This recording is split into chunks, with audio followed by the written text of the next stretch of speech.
आज मैं सुनाने जा रहा हूं आपको दो दोस्तों की सच्ची और अच्छी कहानी। दोस्तों, दो दोस्त हुआ करते हैं, एक का नाम रामू और दूसरे का घनश्याम। रामू और घनश्याम दोनों ही खेती बाड़ी किया करते हैं, दोनों ही एक दूसरे के मेंढिया होते हैं। मेंढिया मतलब एक दूसरे के बगल में ही एक दूसरे का खेत होता है।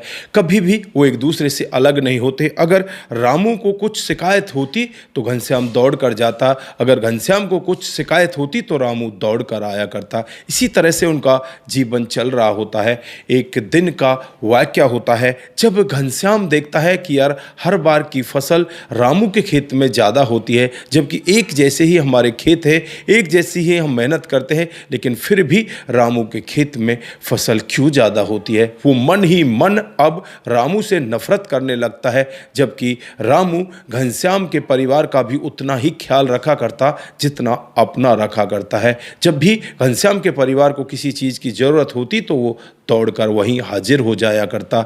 लेकिन अब घनश्याम के मन ही मन रामू के लिए एक ऐसी बात दिल में घूमने लगती है कि इसकी फसल मुझसे ज़्यादा क्यों होती है। दोस्तों, मन ही मन वो नफ़रत बना लेता है और एक दिन का वाकया होता है। रात के समय वो अपने खेतों पर जाता है और मोटर को रामू के भरे भराए खेतों में, यानी कि जो फसल बिल्कुल पक कर तैयार थी, उसमें जाकर चला देता है और पूरा पानी लबालब भर जाता है। तो उसकी जो फसल है वो बिल्कुल नष्ट होने की कगार पर आ जाती है। और ऐसा करते करते जब घनश्याम वहाँ से वापस आ रहा था तो उसके पैर में भी कुछ चुभ जाता है और वो ज़मीन में गिर जाता है, पूरा पानी में भीग जाता है और अब वो अपने घर जाने लगता है। वो ये तक भूल जाता है कि मोटर को भी बंद करना है। उसके बाद जैसे ही वो अपने घर पहुंचता है तो घनश्याम के बच्चे उससे पूछने लगते हैं कि पापा हुआ क्या है, तुम ऐसे कैसे भीग कर आ गए। वो कुछ भी नहीं बताता। उसकी पत्नी भी बार बार उससे पूछने का यत्न करती है कि तुम्हारे पैर में हुआ क्या है, इसमें तो खून निकल रहा है, लेकिन अपनी पत्नी को भी वो कुछ नहीं बताता। पत्नी समझ जाती है कि पता नहीं कोई ना कोई खेत में बात हो गई होगी और अब यहाँ पर उसके पैर में पट्टी बांध देती है और जो घनश्याम होता है चुपचाप सो जाता है। दोस्तों, जैसे ही अगला दिन आता है रामू अपने खेतों पर जाता है और जब खेतों पर पहुंचता है तो देखता है कि हमारे खेतों में मोटर चल रही है, किसी ने मोटर चला दी है और जो पानी है वो उपट कर घनश्याम के खेतों में जा रहा है। यानी कि रामू की फसल तो नष्ट ही हो गई है, साथ साथ में घनश्याम की फसल भी नष्ट हो चुकी है। दोस्तों, वो मोटर को जैसे तैसे बंद करता है और उसके बाद घनश्याम के घर पर पहुंच जाता है और घनश्याम से कहने लगता है कि दोस्त, आज हमारे साथ में बहुत बुरा हुआ है। मेरी फसल में किसी ने मोटर को चला दिया है, मेरी फसल तो नष्ट हो ही गई है, साथ में तेरी फसल भी नष्ट हो गई है, क्योंकि वो पानी इतना ज़्यादा बढ़ जाता है, उपट कर तेरी फसल में पहुंच जाता है, तेरी फसल भी बर्बाद हो चुकी है। दोस्त, हमारे साथ में बहुत बुरा हुआ है। अब रामू घनश्याम के गले लगकर फूट फूट कर रोने लगता है। घनश्याम भी इसके साथ बैठकर रोने लगता है। तब घनश्याम को एहसास होता है कि ये मामला तो तूने ही किया है। लेकिन जो घनश्याम की पत्नी होती है वो बोल बैठती है और कहती है कि इस सब का जिम्मेवार ये घनश्याम ही है, क्योंकि उसको रात को पहले ही पता चल गया था कि ये भीग कर आया है तो यही मोटर चला कर आया है। दोस्तों, अब यहाँ पर घनश्याम भी रोते हुए कहने लगता है कि दोस्त, मैंने बहुत बुरा काम किया है, इस वजह से आज मेरे साथ भी बहुत गलत हुआ है।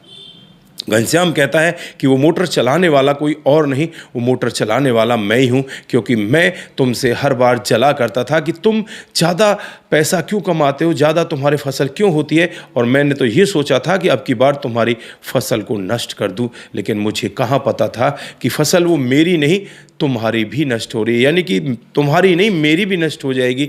अब इस तरह से जो रामू और घनश्याम में दोनों एक दूसरे के गले लिपट कर रोने लगते हैं और यहाँ पर रामू अब उससे कहने लगता है कि घनश्याम, तू चिंता मत कर, बुरे समय के लिए मैंने कुछ अनाज बचा कर रखा है। दोस्तों, फिर वो फटाफट अपने घर जाता है और वहाँ से कुछ अनाज लेकर आता है। अनाज घनश्याम के घर पर पहुँचा देता है। घनश्याम के घर वाले जब अनाज को पाते हैं, घनश्याम अनाज को पाता है, तो एकदम से उनकी आंखें नम हो जाती हैं। वो घनश्याम कहने लगता है कि भाई, मैंने तो तेरे साथ में इतना बुरा किया था, लेकिन फिर भी तू मेरे साथ में इतना अच्छा कर रहा है।